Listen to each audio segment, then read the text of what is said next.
الحمد لله حمدا حمدا حتى يرضى، والشكر لله شكرا شكرا حتى يرضى، ثم الصلاة والسلام على النبي المصطفى عليه أفضل الصلاة وأتم التسليم. أهلا وسهلا بكم مشاهدينا الكرام في برنامجكم فاسألوا أهل الذكر مع الشيخ والدكتور حسن سلمان. حياكم الله شيخنا. أهلا وسهلا، مرحبا بك والمشاهدين. حياكم الله. مشاهدينا الكرام، نستكمل في هذه الحلقة ما كنا قد بدأناه في الحلقة الماضية، وكنا قد تحدثنا عن موضوع القدر، وكنا قد عرفنا القدر وتعرفنا أنه لا مفر منه ولا بد الوقوع. بداية شيخنا، خلينا نستذكر بعض من محاور الحلقة الأولى بحيث أنه عشان يكون في ربط بين حلقتين.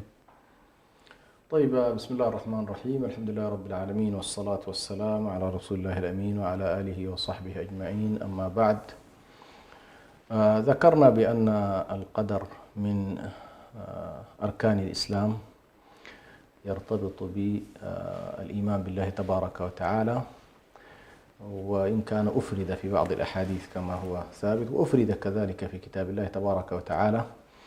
يعني آيات الإيمان آمن الرسول وما أنزل إليه وما جاءت فيها القدر، لكن في آيات أخرى جاء فيها مفهوم القدر، وكل شيء خلقناه بقدر ثم جئت على قدر يا موسى. فالقدر مفهوم قرآني، ليس كما حقيقة سمعتم من بعض الشخصيات اللي قد لا تكون شرعية، لكن يقول القدر لم يرد أو لم ترد له آية في كتاب الله، وهذا ما صحيح. وردت آيات كثيرة جدا في مفهوم القدر. وذكرنا بأن مفهوم القدر له 4 مراتب لا بد الإنسان الذي يؤمن بالقدر أن يلم بها ويعلم بها إجمالا، حتى ولو جهل تفاصيلها. المسألة الأولى هي مسألة العلم، وهو الإقرار بأن الله سبحانه وتعالى علمه علم كلي، يعني علم محيط كل شيء. والله بكل شيء عليم.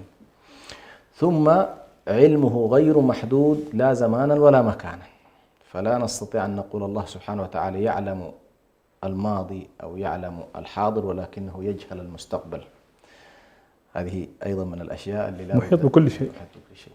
النقطة الثالثة، وهذه مهمة جدا، ربما فاتت علي في الحلقة الماضية ولكنها مثارة عند عدد من الذين ظهروا في الآونة الأخيرة كمفكرين ويحاولوا أن يتكلموا في مفهوم القدر، وهو علم الله سبحانه وتعالى. هل هو علم بالكليات أم هو علم بالتفاصيل، جزئيات؟ نعم.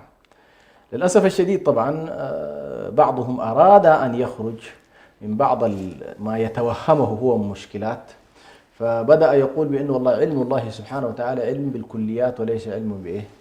بالجزئيات والتفاصيل. وهذه إشكالية بطبيعة الحال، لأن علم الله سبحانه وتعالى مثلا العلم الغيبي الذي أخبرنا الله سبحانه وتعالى به عن الجنة، عن النار، عن يوم القيامة، عن التفاصيل الهائلة، وهي لم تقع بعد. لو لم يكن الله سبحانه وتعالى يعلم بتفاصيل ما سيقع لما أخبرنا بها في كتابه جل جلاله ولا في سنة النبي صلى الله عليه وسلم. وبالتالي خطأ أيضا أن يتصور الناس بأن علم الله سبحانه وتعالى هو علم بالكليات وليس علم بالتفاصيل والجزئيات. هذه أيضا لابد أن ننبه إليها. فمسألة العلم ثم بناء على علم الله سبحانه يقع كل شيء من الأقدار، بناء على اكتب، قال ما اكتب؟ قال اكتب ما كان وما يكون إلى يوم القيامة. إذا كل ما هو إلى يوم القيامة مكتوب، إلى يوم القيامة مكتوب في اللوح المحفوظ. ثم تأتي بعد ذلك، يأتي العلم أولا وإحاطة الله سبحانه وتعالى بكل شيء، ثم يأتي بعد ذلك موضوع الكتابة، التوثيق والتدوين. هذا العلم الذي هذا العلم بما يريده الله سبحانه وتعالى لهذا الكون من بشر وشجر وحجر، من خلق وتكوين، كله مدون في كتاب إلى يوم القيامة. إذن علم ثم ثم كتابة، ثم كتابة وتوثيق. النقطة الثالثة إرادة للتخلق. إرادة الله ومشيئته. الله عليم، والله سبحانه وتعالى كتب علمه عندما يراد لهذا العلم أن يتحول إلى واقع تسبقه إرادة، فيريد الله سبحانه وتعالى إيقاع أمر ما فتسبق إرادته خلقه. إنما أمره إذا أراد شيئا أن يقول له كن فيكون. فإرادة الله سابقة لفعله، إرادة الله سابقة لأفعاله، وهي صفة طبعا من صفات الله سبحانه، من صفة الإرادة. وإرادة الله تبارك وتعالى ذكرنا بأنها إرادة تكوينية وإرادة إرادة تشريعية. فالإرادة التشريعية ما ورد في كتاب الله من حلال وحرام، هذا ما يريده الله سبحانه وتعالى شرعا، وهذا ما لا يريده شرعا، هذه تسمى الإرادة التشريعية. ثم هنالك الإرادة التكوينية، وهو ما جعله الله سبحانه وتعالى في منظومة هذا الكون، تسري سنة الله في هذا الكون جميعا، سواء بشريعة أو بدون شريعة. نعم. في جزئية لا أدري هل ذكرتها أم لا، وهو الإرادة الكنية. هذه الإرادة مهمة جدا أن ننبه إليها، وهو أن الله سبحانه وتعالى له إرادة كنية وإرادة تكوينية وإرادة تشريعية. ربما هذه قد لا يذكرها بعض أهل العلم، لكن هي مهمة جدا. الإرادة الكنية عندما يقول الله سبحانه وتعالى إنما أمره إذا أراد شيئا أن يقول له كن فيكون، هذه إرادة كنية. بمعنى لما يقول لك الله سبحانه وتعالى أنا والله خلقت السماوات في 7 أيام، أو يخلق الجنين في 9 أشهر أو كذا، حتى لا يذهب ذهنك إلى أن الله محتاج إلى كل هذه المراحل، يجب أن تعتقد أولا أن الله أمره بين الكاف والنون، إذا أراد أن يقول له كن فيكون. فإذا كان أمره بين الكاف والنون ليش يسوي المدة هذه كلها؟ هذا لاحظ الآن الإرادة الكنية بالنسبة لنا لابد أن نعتقدها. يعني الله عز وجل لا يحتاج إلى الزمن وعنصر الوقت في بفعل ما يريد. لاحظت؟ لكن مع ذلك عندي الإرادة الكنية واستصحبها معك، لكن أنا ما أقمت الحياة كلها على الإرادة الكنية. أقمتها على الإرادة التكوينية، أقمتها على سنن، على منظومات، على قواعد. هذه القواعد لا تتصور بأني عاجز في أنه أنا أخلقها في لحظة. لاحظت؟ لكن ما أردتها. فهو كأنما يقول لك والله عليك أن تعتقد بكمال علمي وقدرتي، ولكن استصحب في الحياة سنني، استصحب في الحياة سنني. فهكذا يعني عندنا إرادة كنية. بعض الناس طبعا يقول لك والله إنما أمره إذا أراد، ويريد يطبقها في الواقع الآن في الواقع العملي. لاحظت؟ هنا تأتينا الإشكالية في عدم فهم أو عدم التفريق بين الإرادة الكنية والإرادة التكوينية. الإرادة الكنية إرادة اعتقادية، يجب أن نعتقد أن الله إذا أراد شيئا يقول له كن فيكون، هذا كعقيدة نعتقد ذلك، وهي خاصة لله، غيره ما لا يشاركه فيها. لا عشان تقول إنه نعم هي خاصة. لكن قال لك والله أنا الحياة أقمتها لك على على قواعد. إنه قال لك أمشي أزرع، والزراعة تحتاج متابعة المطر والحرث وتنظيف كذا والحصاد والبيع ثم الاستفادة من بعدها. هذه السنة في موضوع الزراعة، هذا المنظومة التكوينية. فما يجي واحد يقول والله يا أخي لا والله إنما أمره إذا أراد شيئا، لا ما هكذا. جانب عقائدي، وجانب أيضا متروك له سبحانه وتعالى في موضوع الإعجاز وموضوع الكرامات. لكن أنت حياتك لا تقيمها على على كن فيكون. يعني ما يأتي شخص يتزوج اليوم ويريد الجنين فقط بكرة، اليوم الثاني لا، ما هكذا. لاحظت؟ مع أن الله لا يعجزه شيء، مش كده؟ إذن عندنا إرادة كنية، وعندنا إرادة تكوينية، وعندنا إرادة تشريعية.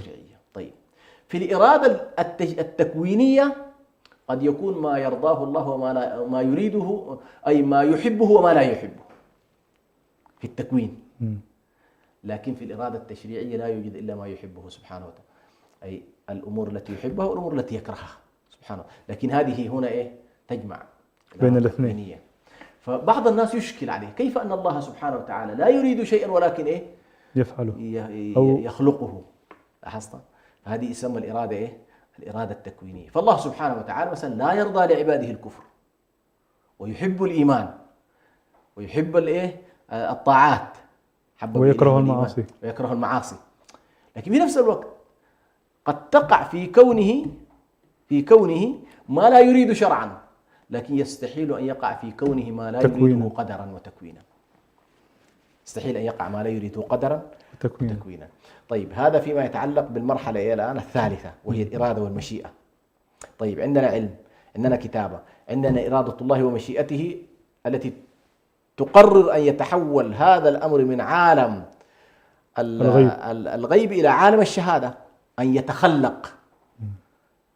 المرحلة الرابعة هي الخلق. المرحلة الرابعة هي إيه؟ هي الخلق. طبعا هنا مسألة الخلق هي التي أشكلت على كثير من الناس. فالذين مثلا الذين قالوا بأن يعني تصوروا بأن لو قالوا بأن والله أفعال العباد مخلوقة لله سبحانه وتعالى، كأنما تصوروا بأن والله نحن معناها قاعد نحاسب هذا المخلوق على ما ليس من فعله وما ليس من إرادته، وتصوروا هذا الموضوع. لكن وقع في إشكال كبير لما أنت تقول والله الله سبحانه وتعالى لم يخلق أفعال العباد. تقع في إشكالين. الإشكال الأول، هل هنالك خالق غير الله في هذا الكون؟ بمعنى أنت فعلك هذا، هل أنت خلقته فتحولت أنت خالق فأنت شريك لله؟ لاحظت؟ أم هنالك جهة أخرى خلقت فعلك غير الله؟ في كلتا الحالتين الله سبحانه وتعالى يقول أم خلقوا من غير شيء أم هم الخالقون. أم هم الخالقون. ما أفعالنا هذه، أفعالنا أليست أفعالنا الآن أليست تخلق؟ صحيح، تخلق مش كده؟ طيب هذا الفعل الذي تخلق هل نحن خلقناه؟ هل جهة أخرى خلقته؟ أم أنه خلقه الله سبحانه وتعالى؟ لن تستطيع أن تخرج من هذا المأزق إلا بإيه؟ بإثبات الخالقية والتفرد لله سبحانه وتعالى. الله خالق كل شيء. الله خالق كل شيء. فهنا طبعا نخرج من الإشكالية. طيب هل خالقية الله سبحانه وتعالى تنفي إرادة العبد ومشيئته؟ دي الحتة اللي الآن توجد على الناس الإشكال.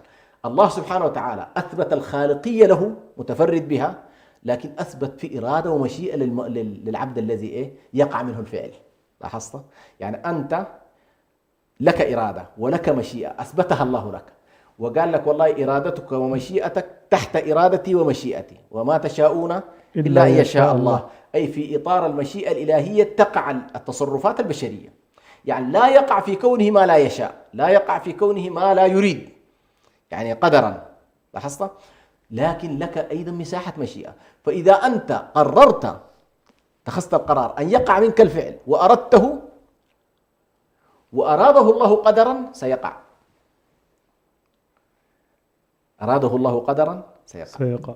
لكن إذا لم يرد الله تبارك وتعالى لم يقع. وبالتالي كثير من الناس قد يتصرف تصرفات لا تنتج ما يريد. لاحظت؟ لماذا؟ تخلف عنصر الخلق في إرادته ومشيئته. يقول لك والله أنا مجتهد صباح مساء، جاري صباح مساء، لكن ما محقق حاجة. لاحظت؟ هل هو فرط الآن؟ استطيع نقول ما تحرك؟ نقول تحرك، لكن مو قدره. ما كتب الله له أن يكون التخلق الذي أراده الله يكون واقع في هذه الأربع أشياء. لا بد أن تكون مستصحبة في البداية حتى إن شاء الله الإنسان يتصور مفهوم القدر بشكل صحيح، وبالتالي يخرج من إشكاليات القدرية الذين قالوا بأن والله العباد خلقوا نفوا الخالقية عن الله، واعتبروا أن الإنسان خالق لأفعاله. ونخرج من إشكالية الجبرية الذين اعتبروا بأن والله الإنسان مجبور على كل شيء وليس له إرادة. رميت به في الماء مقبولا وقلت له إياك أن تبتل بالماء. لا، الله سبحانه وتعالى لم يجعلها جبرية ولم يجعلها قدرية بالمعنى الذي تسلب الإرادة الإنسانية. بارك الله فيك شيخنا. شيخنا بطبيعة الحال أن المسبب لكل شيء هو الله. نعم. ونؤمن ومتيقنين أن الله أفعاله كلها خير. سواء عرفناها أو لم نعرفها. نعم. كيف طيب ممكن نفسر الأشياء خلينا نقول عنها اللي ممكن نحن نشوفها كشر أو مصائب، إذا كان الله أفعاله كلها خير، فكيف ممكن نفسر الأفعال؟ يعني كيف ممكن نفسر الأشياء هذه؟ أم هناك تفسير آخر لهذه الأمور؟ طبعا سبحان الله، هذه من القضايا أيضا المهمة جدا التي تشكل على كثير من الناس، وهو الله سبحانه في آيات وراء بعض أحيانا يثبت أن كل ما يقع في هذا الكون يقع بأمره وإرادته، وما أصابكم من مصيبة فمن الله. لاحظ. ثم في آية أخرى يثبت بأنه والله وما أصابكم من مصيبة فبما كسبت أيديكم ويعفو عن كثير. طيب هل هذا تناقض في صفحة واحدة مثلا؟ ليس تناقض، بمعنى أن الله سبحانه وتعالى نحن ذكرنا بأن كل ما يقع في كونه لا يقع بإكراه، لأننا لو قلنا بأنه يقع في كونه وفي ملكه ما لا يريد فقد جعلنا هؤلاء الناس أربابا، والملك كله لله ولا يقع في ملكه ما لا يريد. دي أصلا إشكالية الألوهية والربوبية، هذه أن الله في كونه لا يقع ما لا يريد، ما لا يريد قدرا كونيا خلقيا، يعني لا أحد يحدث في كونه شيئا دون أن يكون الله سبحانه وتعالى هو الفاعل. هذا لا بد أن تكون الصورة واضحة. النقطة الثانية في هذا الموضوع أيضا أن الله سبحانه وتعالى من حيث التجريد المجرد للفعل لا يقدر في كونه إلا الخير بالكلية. كل ما يقع في الكون، لأن الله ذاته وصفاته وأفعاله وأسماؤه كلها إيه؟ كلها خير. كلها إيه؟ خير. كلها خير. طيب وين يجي الشر؟ هنا نفرق بين فعل الله وبين مفعولات الله اللي هم الخلق. فعل الله ومفعولات الله سبحانه. لما تنتقل عملية فعل الله المجرد فيه خير حتى لو صحبه بعد ذلك في المفعولات شر. لاحظ، يعني الله سبحانه وتعالى لا يقدر في كونه إلا ما فيه حكمة وما فيه عدل وما فيه مصلحة بشكل عام. طيب هل ينافي ذلك وجود بعض الشرور عندما تتنزل الأمور في عالم الخلق؟ نقول والله لا، هنالك مساحات من الشرور، لكن هذه وما أصابكم من مصيبة فبما كسبت إيه؟ أيديكم. ما كسبت أيديكم ويعفو عن كثير. هنا ستدخل إنه والله السلوك البشري، ويمكن إن شاء الله في أثناء الحلقة قد نتكلم في جدلية القدر وأفعال الإنسان، كيف إنه والله كثير من الأقدار لها تعلق مباشر بشنو؟ بالعمل الإنساني. عمل الإنساني. فهنا عندما تنتقل الأمور إلى مفعولات الله تبارك وتعالى، هذه مفعولات المخلوقات هذه ستدخل معنا قضية إيه؟ الشر النسبي. الشر إيه؟ النسبي. حتى هو ليس شرا محضا، لا ليس شرا إيه؟ ليس شرا محضا. لكن مثلا قد يكون والله شر تجاه طرف معين، ولكنه خير تجاه طرف إيه؟ طرف آخر. نفس الشيء يختلف عن طرفين. نفس الشيء. فعند مخلوقات الله تبارك وتعالى، ولذلك مثلا يعني كثير من الأشياء التي سبحان الله تقع في حياتنا تجد فيها هذا الجانب، تجد فيها إنه والله صح من وجه من الوجوه شر، لكن وجه آخر فيه خير إيه؟ خير. عشان كذا الله سبحانه وعسى أن تكرهوا شيئا ويجعل الله فيه خيرا كثيرا. ليس كل ما نكرهه وليس كل ما لا نريده فهو شر، ولا كل ما نحبه هو أيضا إيه؟ خير، طبيعة الحال. وبالتالي نحن هنا نقول أن الله سبحانه وتعالى لا يقدر في كونه إلا ما هو خير بحكمته وعدله وعلمه. هذه نستصحبها معنا، لأن الله سبحانه وتعالى كلي العلم وكلي الخير وكلي الحكمة، يعني كل ما يصدر منه سبحانه وتعالى عدل وحكمة وعلم، ويصدر بعلم لا يصدر بجهل. ثم نأتي إلى قضية مهمة جدا، وهذه بتصوب لنا أيضا البوصلة، وهو أن بعض الناس يتصور بأن طبيعة الحياة مثالية، فتأتي الإشكالية يقول لماذا يقع الشر فينا؟ لماذا يقع إيه؟ الشر فينا. هنا إذا تصورت أنت الحياة التصور الإيماني، التصور القرآني، التصور الذي نزل به الوحي، حتختلف نظرتك تماما لكل ما يجري من حولك. فالله سبحانه وتعالى يقول تبارك الذي بيده الملك وهو على كل شيء قدير، الذي خلق الموت والحياة ليبلوكم. لو أدخلت عنصر الابتلاء بأن هذه الحياة حياة إيه؟ دار ابتلاء ودار اختبار، والابتلاء هو عملية التمحيص والامتحان بالخير والشر، فقد يبتليك الله بالخير وقد يبتليك الله أيضا بإيه؟ بالشر. الإشكالية الآن بالذات المفاهيم المادية التي تسود الآن في مجتمعاتنا هي أول مفاهيم مادية مثالية، تتصور الحياة حياة وردية، وأن والله لا يمكن أن يقدر له شيء، فإذا تكدرت الحياة وحصل فيها نقص ما عنده البعد الآخر، إن والله هذه الحياة حياة ابتلاء. فلا بد أن تصحح ابتداء نظرتك للحياة حتى تصحح نظرتك بعد ذلك لمفهوم الخير ومفهوم شنو؟ مفهوم الشر، وفق قضية إيه؟ قضية الابتلاء.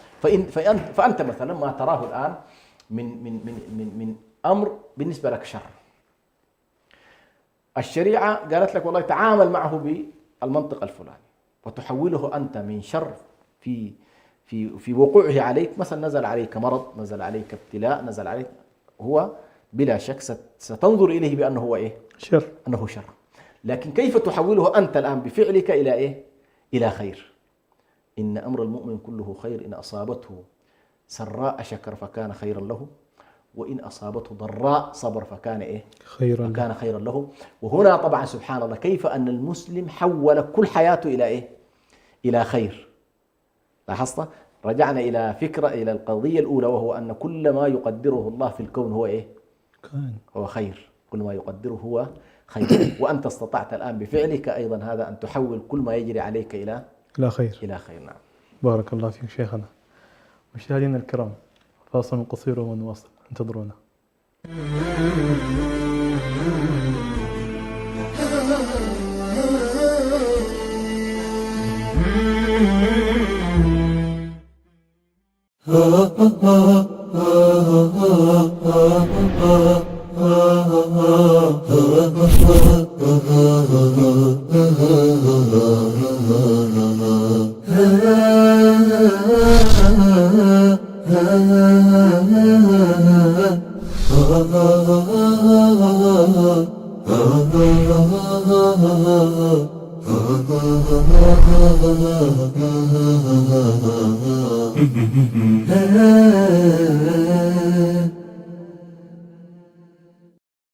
أعزائنا المشاهدين، يمكنكم الآن متابعة بث قناة سلام الفضائية عبر قمر سهيل سات على الترددات التالية: اسم القناة سلام تي في، القمر سهيل سات 2، التردد 11310 في، معدل الترميز 30000.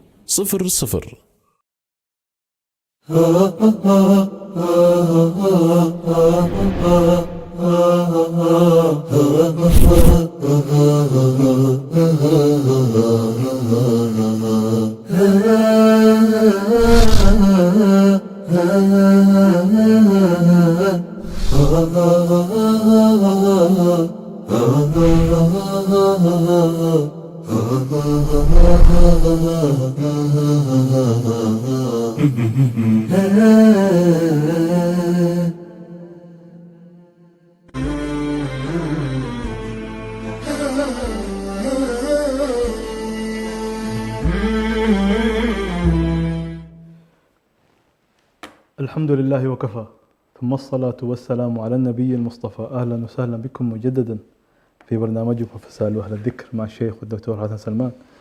نجدد الترحيب بالشيخ والدكتور، حياكم الله شيخنا. أهلا ومرحبا. أهلا وسهلا بكم شيخنا. نستكمل الجزئية التي كنا نتكلم عنها قبل الفاصل، في أنه هل الله هو المسبب المباشر للشر والمصائب أم هنالك تفسير آخر؟ جزاك الله خير. نحن هنا الآن وضحنا مسألة مهمة جدا، وهو أن الله سبحانه وتعالى لا يقدر في الكون من حيث التقدير إلا ما هو خير، لكن أيضا نقول بأنه لا يخلق في هذا الكون شيء إلا منه، يعني الله خالق كل شيء. فهنا من حيث الخلق فكل ما في الكون من خير وشر فالله خالقه. كل ما في الكون من شر الله شنو؟ خالقه. لكن سبحان الله السلف رضوان الله عليهم والأحاديث كذلك النبوية عن النبي صلى الله عليه وسلم علمتنا، والقرآن الكريم علمنا أننا لا نفرد الشر وننسبه إلى الله بمفرده. فأنت تقول الله خالق كل شيء، لكن ما تقول يا خالق الشر. لاحظت؟ مع أن الله خالقه، لكن تأدبا مع الله سبحانه لا تقول أنت يا خالق الشر، ولا تقول أيضا يا خالق الخنازير. كل ما هو معيب أو في نظرة الناس في الإطار بتاعت الخلق ما ننسبه إلى الله، كخلق منسوب إلى الله، لكن أنت لا تحاول أن تقول تفرده لوحده وتنسبه إلى الله. يتنافى مع الأدب. ولذلك الأحاديث التي جاءت عن النبي صلى الله عليه وسلم التي يقول فيها والشر ليس إليك، والشر ليس إليك. هنا طبعا تأويل هذا الموضوع مش معناه أن الشر لم يخلقه الله، لأنه قضية الخلق كلها قلنا إيه قولا واحدا كلها من الله. أيوة هي من الله سبحانه. لكن كيف يخرج والشر ليس إليك؟ أي أن الشر لا ينسب إلى الله تأدبا، أن الشر ليس في فعل الله المجرد، ولكن في مفعولات الله بعد ذلك، فيما يدخل فيه عنصر إيه؟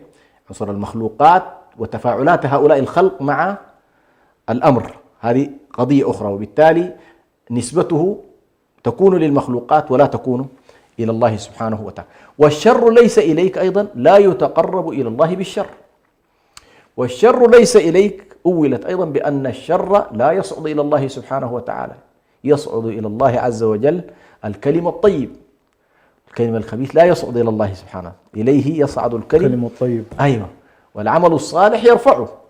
طيب، فتأدب مع الله سبحانه وتعالى لا نقول نحن إيه أو لا ننسب الشر إلى الله سبحانه. ولذلك تجد في كتاب الله سبحانه بالذات في سورة الكهف لما الأمر يتعلق، حتى في سورة الشعراء إبراهيم عليه السلام يعني الذي خلقني فهو يهدين كده، وإذا مرضت فهو يشفين. لاحظ نسب المرض إلى إيه؟ إلى نفسه.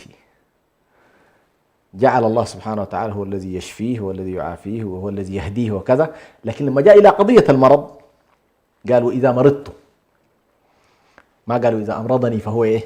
هو يشفين، مع أن المسبب هو الله. هو الله، لكن تأدبا مع الله سبحانه وتعالى لم يجعل هذا الموضوع. أيضا في سورة الكهف ستلاحظ بصورة دقيقة جدا في موضوع الغلام وموضوع الحائط وقصة موسى مع الخضر، ستلاحظ فيها سبحان الله بدقائق هذا الموضوع. يعني مثلا وأما الغلام فكان أبواه مؤمنين فخشينا أن يرهقهما طغيانا وكفرا. قال فخشينا أن يرهقهما طغيانا فأردنا أن يبدلهما ربهما خيرا منه زكاة وأقرب رحما. فأردنا هنا طبعا قتله، مش كده؟ الإرادة قتله. هل قتله بأمر الله أم بأمره؟ بأمر الله. بأمر الله، لكن نسب الآن الإرادة إلى من؟ إلى الله، إلى نفسه. قال فأردنا أن يبدلهما، أردنا أن يبدلهما. لما جاء إلى الحائط قال وأما الجدار فكان لغلامين يتيمين في المدينة وكان تحته كنز لهما فأراد ربك أن يبلغا أشدهما ويستخرجا كنزهما. لاحظنا؟ فهنا الفعل ليس فيه ما يعيب أو ما يمكن أن يقال عنه. وفي النهاية وما فعلته عن أمري. أيوة، ما فعلت كلها وما فعلت عن أمري. لكن شوف التأدب مع الله سبحانه وتعالى في أنك لا تنسب إلى الله الشرور، إنما تنسب إلى الله سبحانه وتعالى الخير. هذا على سبيل التعبد وعلى سبيل التأدب مع الله سبحانه وتعالى. لكن لما تأتي إلى قضية الاعتقاد الكلي في أن والله خالق الخير والشر كله، ولذلك حتى في قضية الأسماء الآن مثلا من التأدب أن لا الله سبحانه وتعالى من أسمائه مثلا الضار، مش كده؟ النافع الضار، مش كده؟ لكن تأدبا مع الله قالوا ما تقول من أسمائه الضار فقط فتفردها، تقول النافع الضار، تجيبها مع إيه؟ مع مضادها. أيوة، حتى تتأدب مع الله سبحانه وتعالى. نعم. بارك الله فيك. يعني شيخنا يعني من أول قاعد نذكر مصطلح الشر والمصيبة على يعني بشيء بسيط، خلينا نفرق بينهم بس عشان المشاهد يعرف الفرق بين. لا، كلمة المصيبة هي من أصابة يعني ما يلم بالإنسان، فقد يكون الإصابة بخير وقد لا تكون بخير. إصابة قد تكون بخير وقد لا تكون. يعني مثلا الله سبحانه وتعالى لما قال وما أصاب من مصيبة في الأرض ولا في أنفسكم إلا في كتاب من قبل أن نبرأها، أي كل ما يصيب الإنسان من خير أو شر تسمى إيه؟ تسمى مصيبة أو تسمى مصاب، قد يكون خيرا وقد يكون شرا، والله أعلم. بارك الله فيك شيخنا. شيخنا الآن وصلنا يعني نقطة مهمة جدا الكل ممكن ينتظرها، كيف ممكن أن نتقلب ما بين الصبر والشكر في المصيبة والشر والخير؟ هنا طبعا لا بد أن نركز ونؤكد دوما على أن القدر سر الوجود، القدر سر هذا الوجود، ولذلك مفاتيح وأسرار هذا الأمر لا يعلمها إلا الله سبحانه وتعالى. وستظل سبحان الله قضية القدر من الأشياء اللي تشغل بال الإنسان لتؤكد أنه عبد وأن الله أخفى عنه الكثير من الأشياء. ثم أيضا تفاعلات القدر ما هو متحتم وحتمي الوقوع وما هو معلق ومسبب لا نعرفه نحن، كلها أمرها إلى من؟ إلى الله سبحانه وتعالى. طيب، الله سبحانه وتعالى بقدرته ينزل على الناس ما يشاء من الأقدار وفق ما كتب وفق ما يريد وفق ما سيخلق تتنزل الأقدار. لكن سبحان الله في مسألة مهمة جدا، وهو ما بين السماء والأرض وما بين أفعال الإنسان وما بين تقديرات السماء هنالك أفعال تتفاعل بشكل يومي. الملائكة طالعة ونازلة وتكتب وتمحو وتثبت وأحيانا قد يكون في اللوح المحفوظ شيء وفيما عند الله شيء وفيما عند الملائكة شيء وما يتنزل لهم شيء وما يمحى منهم. هذه كلها قضايا لا نعرفها نحن، بل أحيانا قد تخفى عن الملائكة أنفسهم، يعني في قضايا تخفى حتى على الملك. لماذا؟ لأنها قضية غيبية خفية يعلمها الله جل جلاله ولا يعلمها حتى الملك، الملك يسجلها بظاهرها لكن والله خلفياتها ودوافعها قد لا يعرفها. هذه كلها لا بد أن نستصحبها معنا. وبالتالي العبد المؤمن يجعل ثقته في الله سبحانه وتعالى كبيرة جدا بعقيدة أن الله خير ليس شرير، خلافا للفلاسفة والعياذ بالله الذين ذهبوا في اتجاه أن الله لماذا خلق الشر. هذه طبعا قضية كبيرة يعني. فهنا لما أنت كما ذكرنا في السؤال السابق اعتبرت أن الدنيا دار ابتلاء وأن البلاء قد يكون بالخير وقد يكون بالشر، ونبلوكم بالخير والشر فتنة، فيختبرك الله سبحانه وتعالى ويفتنك. والفتنة هي الاختبار التمحيص الذي يعني تعريض الحديد على النار يسمى فتنة، وهذا فتنة الإنسان لتعرضه للعذاب أخذت من نفس الحال. فهنا أنت قد يبتليك الله بخير وآخر يبتلي الله سبحانه وتعالى بالشر. القضية وما فيها أن الله سبحانه وتعالى بحكمته وإرادته وعلمه بخفايا نفوس الناس وبما يليق بزيد وما يليق بعبيد يختبر هذا بالخير ويختبر هذا بالشر، وينظر إلى فعل كل منهم. هنا الآن لا يسألك الله سبحانه وتعالى عما نزل بك، نزلك بك خلاص مصيبة من الله، مش كده؟ يعني جاتك من الله سبحانه وتعالى.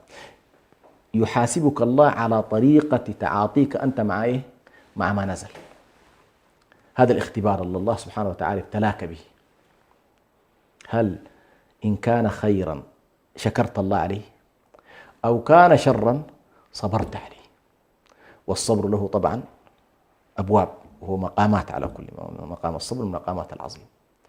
فهل أنت والله عندما جاءت المصيبة شكوت الخالق للخلق فظل لسانك يشكو الله سبحانه وتعالى ويجزع وقد يصل والعياذ بالله إلى أن يكفر الإنسان بعدم الصبر؟ أم أنك والله استقبلت كل ذلك بأن ما قدره الله تبارك وتعالى لي فهو فهو خير، أنا أقابله الصبر. فالتحدي هنا كيف نستطيع أن نقابل الابتلاء بما هو واجب. إن كان الواجب شكرا شكرنا، وإن كان الواجب صبرا صبرنا. وبذلك يتحقق قول النبي صلى الله عليه وسلم إن أمر المؤمن كله خير، إن أصابته سراء شكر فكان خيرا له، وإن أصابته ضراء صبر فكان خيرا له. بارك الله فيك شيخنا. شيخنا ننتقل إلى جزئية الإنسان، كيف ممكن أن يحافظ على إيمانه وثقته بالله في ظل الصعوبات والابتلاءات والظروف؟ شوف، مسألة المحافظة على التوازن النفسي والتوازن العقلي والتوازن الإيماني، أول قضية هي التصورات. يعني أنا أنبه جدا، لأن الأزمة في كثير من قضايانا ستجد أنه والله يدخل في عنصر التصورات كعنصر أساسي في المشكلات. يعني من يتصور بأن الدنيا هذه ليست دار ابتلاء، ليس كما يتصور بأن الدنيا دار إيه؟ دار ابتلاء. مثلا من يتصور بأن الأمور والله تقوم على الأنانية والفردانية، ليس كما يتصور الأمور بأن والله تقوم على التكافل وكذا. من يتصور بأن الله سبحانه وتعالى هو الحاكم في هذا الوجود، وأنه في هذا الكون لا يقع شيء إلا بعلمه وأمره وإرادته ومشيئته وكذا، ليس كمن لا يتصور إله لهذا الكون أصلا ويتعاطى مع الأمور بشكل مختلف. فالقضية الأولى التي عالجها القرآن الكريم هي موضوع التصورات، التصور عن الله تعالى، والتصور عن الطبيعة الإنسانية، والتصور عن الكون المخلوق كطبيعة. يعني كيف نتصور الله سبحانه وتعالى خالقا مدبرا مربيا إلها، هذه التصورات الأساسية عن الإله. وله لا زال لله تبارك وتعالى لم يخلقنا ويتركنا عبث، لا، هو يعني كما يقول كل يوم معنا في شأن من شؤوننا كل يوم. يعني لا يغيب عن الله تبارك وتعالى شيء من أفعالنا وإرادة. فالتصور الصحيح أولا عن الله تبارك وتعالى، ثم التصور الصحيح عن ذواتنا. أن تتصور هذه الذات بأنها ذات مستخلفة، ذات مكلفة، ذات مبتلاه، ذات فقيرة، ذات محتاجة إلى خالقها. أن الله تبارك وتعالى وصفنا بالفقر المطلق، ووصف نفسه بالغنى غنى المطلق. والله الغني وأنتم أنتم الفقراء. فعندما نتصور الله تبارك تصورا صحيحا، ونتصور أنفسنا أيضا تصورا صحيحا، ونتصور الحياة والطبيعة من حولنا تصورا صحيحا، فإننا بإذن الله نستطيع أن نحافظ على توازننا، توازن نفسي، توازن عقلي، توازن روحي، توازن عملي. لكن لما سبحان الله تختلط المفاهيم وتختلط التصورات، لأنه سبحان الله كما قال الإمام ابن القيم عليه رحمة الله، يقول مبدأ كل علم نظري وعمل اختيار الخواطر والأفكار في البدايات. فإذا كانت الخواطر والأفكار جيدة وجذورها طيبة ستثمر لنا أفعال جيدة، لأنه في النهاية الخواطر لن تترجم إلا إلى أفعال، يعني ستصل إلى مرحلة الأفعال، والأفعال إذا تكررت صارت عوائد، وهكذا. فنحن حتى نستطيع أن نحافظ على إيماننا أول شيء لابد أن نتصور التصور الصحيح عن الله وعن أنفسنا وعن الحياة من حولنا، وعن علاقاتنا أيضا مع المجتمع وما الذي ينبغي أن يكون فيها. ثم نتصور أيضا مفهوم القدر بشكل صحيح، أن الله تبارك وتعالى كيف يجري أقداره.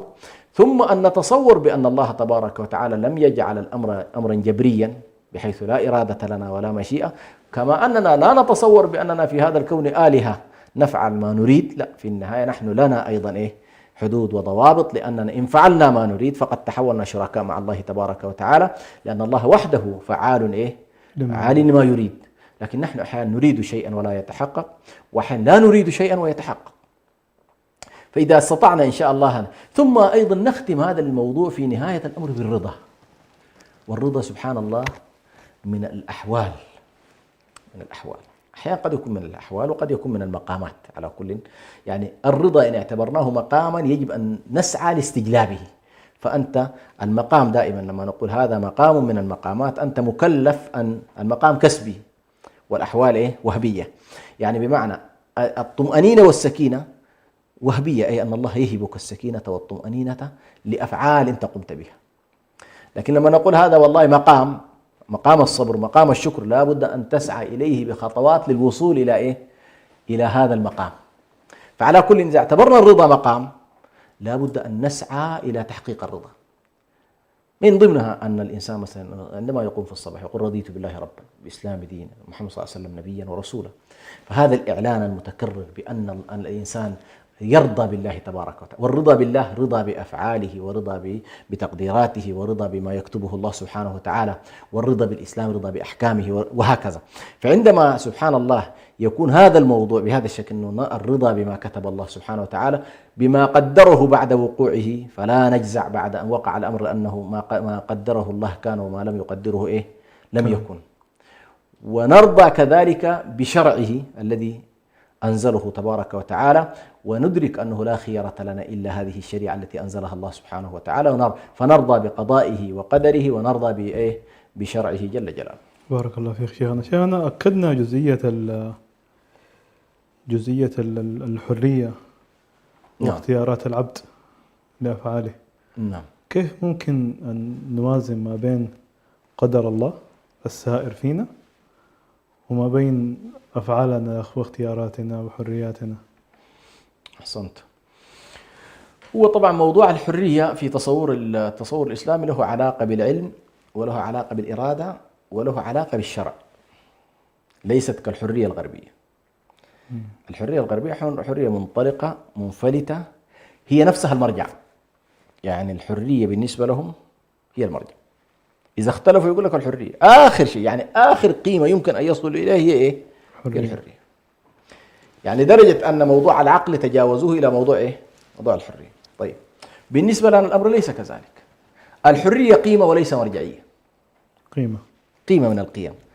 القيمة دائما تنضبط تنضبط بحدود، وتنضبط بسقوف، وتنضبط بعلاقات بينية، وهكذا. فعندما نقول هذه قيمة تختلف عن عندما نقول هذه مرجعية. فبالنسبة لنا المرجعية في تصرفاتنا هو شريعة الله تبارك وتعالى. فكل قضية تصطدم مع الشريعة بالنسبة لنا لا نعتبرها متاحة من الناحية من حيث الإرادة الإنسانية، أو ما نسميه نحن بالمشيئة الإنسانية اللي يطلق عليها بالحريات. فأنت حريتك مقيدة بشريعة الله تبارك وتعالى. فهنالك حرمات، وهنالك حريات، وهنالك حقوق. فحقوق تؤدى، وحرمات تجتنب، ويجب أن نعمل لها ألف حساب، وحريات متاحة ما بعد الحرمات والحقوق. فأنت في إطار الحريات عليك عدم المساس بحقوق الآخرين، وفي إطار الحريات عليك مراعاة الحرمات. هنا تلاحظ بأن التوازن يكون التوازن يكون معقول، وتدرك تماما بأن والله الحرية عندك ليست فارتة كما كانت. هذه واحدة. النقطة الثانية مهم جدا أيضا أن أقول بأنه نحن ما في أحد الآن يقول والله أنا انكشف لي الغيب فصرت أرى أقدار الله. نحن نقول لك اشتغل، أسعى، اجتهد في حياتك اليومية فيما ينفعك. احرص على على ما ينفعك. احرص على ما ينفعك، واستعن بالله ولا تعجز. لاحظ الآن، وأنت تشتغل، إذا كان هنالك أمر لا يريده الله تبارك وتعالى في غيبه فلن يتحقق. لكن أنت ما تقول سلفا والله أنا ما في فائدة من التحرك. لا، أنا أقول لك اتحرك. ثم أيضا اجعل تحركك هذا فقط محكوم بشيء واحد، وهو محكوم بقضية الحلال وقضية الحرام. فما كان حلالا فتحرك فيه، وما كان حراما يجب أن تتوقف توقف عنده، وبذلك تجمع إن شاء الله ما بين الأمرين. بارك الله فيك شيخنا. شيخنا سؤال أخير وجزئية أخيرة ممكن أن نختم بها هذه الحلقة. بعد التفصيل هذا كله والأمور التي تحدثنا عنها، كيف ممكن أن يصل الإنسان لمرحلة الرضا بحيث أنه يصل بعد ذلك لمرحلة الطمأنينة والهدوء والسكينة؟ شوف، أولا الطمأنينة هذه وهبية الله سبحانه وتعالى، ودي طبعا من ألطاف الله عز وجل بعباده، أنه ما من مقام يرتقي فيه العبد إلا وهنالك هبات من الله، بحيث هباته لا حدود لها. لا نستطيع أن نتصور ما هي الهبات التي سيمنحها الله للعبد عندما يقوم بالمقامات. فمثلا مقام الشكر قد تقابل الهبة من الله سبحانه وتعالى، والهبات هي ألطاف الله تبارك وتعالى التي ينعم بها على الصالحين، وينعم بها على الخيرين، وينعم بها على المحسنين. فهذه مسألة ليست في يدنا. التي في يدنا نحن هو أننا والله نرتقي في المقامات. فأنا ذكرت الآن بالنسبة للرضا أنت محتاج أولا التسليم بقضاء الله، الثقة بالله تبارك وتعالى، أن تعلم أن اختيار الله للعباد خير من اختيارهم لأنفسهم، وأن الله لا يقدر في هذا الكون إلا ما يريد إلا ما هو خير. فعندما تكون الثقة بالله تبارك وتعالى زي ما قال القرآن: ما ظنكم برب العالمين، فإن كان ظنك بالله تبارك وتعالى خير فستجد الخير، وإن كان ظنك بالله تبارك وتعالى سوء أو ظن الجاهلية كما قال الله تبارك وتعالى: يظنون بالله غير الحق ظن الجاهلية. هذا الظن سواء في الله تبارك وتعالى يتصورونه على غير ما هو عليه، أو يصفونه بما ليس فيه جل جلاله، أو لا يوحدون الله تبارك وتعالى، فهذا ظن الجاهلية، أو يتصورون ظنا سيئا تجاه أنفسهم. فالشخص كله مشحون شحنات سلبية، لا يرى أن الله سيقدر له خير، لا يرى أن الله سيفتح له الآفاق، أو لا يرى ما به من نعم. بعض الناس سبحان الله يحرم من النعم التي هو فيها من كثرة الإلف، وهذه أسوأ شيء في النعم، إنك أنت تألف النعم فلا تشعر بها، وهذه إشكالية. ولذلك سبحان الله مسألة إنك أنت تراجع نفسك كل يوم وتحاول أن تقف معها وتتجنب السلبيات التي أنت فيها وتعزز من اتجاه الإيجابيات حتى تصل إلى مستوى الرضا. على كل، سواء كان الرضا بعد ذلك مقام يعني تصل إليه، أم أنه حال من الأحوال يبلغها الإنسان أو يجعلها الله سبحانه وتعالى كالطمأنينة التي يفرقها الله على قلب العبد. أفرق علينا صبرا. لاحظ، مع أن الصبر مقام، لكن في بعض الحالات قد يكون هبة من الله سبحانه وتعالى. كذلك الرضا هو قد يكون مقام من المقامات تسعى أنت للحصول عليه، ولكن أيضا قد يكون من الهبات والأحوال التي يمنحها الله سبحانه وتعالى للعباد. نسأل الله عز وجل أن يجعلنا ممن يعني رضي بالله ربا وبالإسلام دينا وبمحمد صلى الله عليه وسلم نبيا ورسولا عليه الصلاة والسلام. مشاهدينا الكرام، إلى هنا نكون قد وصلنا إلى نهاية حلقة هذا اليوم. انتظرونا في حلقات قادمة، وفي الختام دائما نقول: اللهم كن معنا حين يحضر الكل، وكن معنا حين يذهب الكل. أنت ولينا ولا ولي لنا غيرك. دمتم سالمين.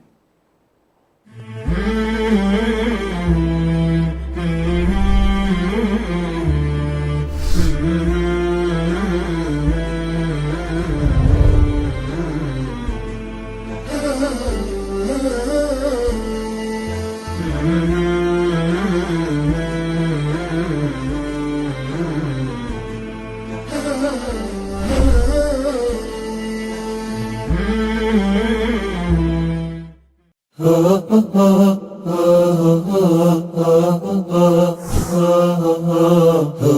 ha